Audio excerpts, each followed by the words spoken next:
প্রথমে একটা গ্লাস নিয়ে ঠান্ডা পানি ঢালতে হবে।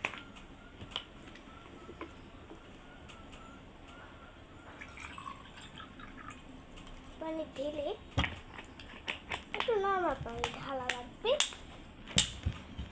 গ্লাসটা ভর্তি করে নরমাল পানি ঢেলে দেব। হয়ে দিলাম। এবার একটু দেওয়া লাগবে সবার প্রথম লবণ, একটু লবণ নিতে হবে, তারপর দেওয়া লাগবে লেবু। লেবুটা কেটে নিতে হবে, আর লেবু 2টা পিস আলাদা রেখে দিতে হবে। প্রথমে টুকরো টুকরো করে কেটে নিলাম লেবু। এই যে একটু ছোট ছোট কাটা লাগবে, তারপর পানির ভিতরে দিয়ে দিতে হবে এগুলো।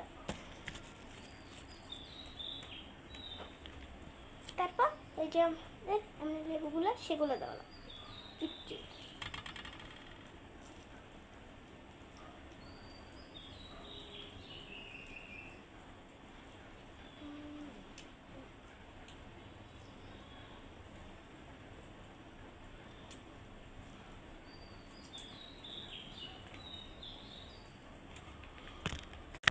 তারপর পর্যাপ্ত পরিমাণে চিনি দেওয়া লাগবে।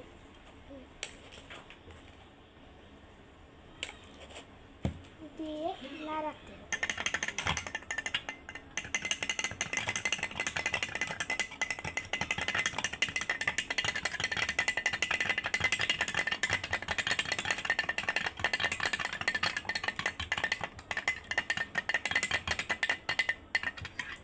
শরবত তৈরি।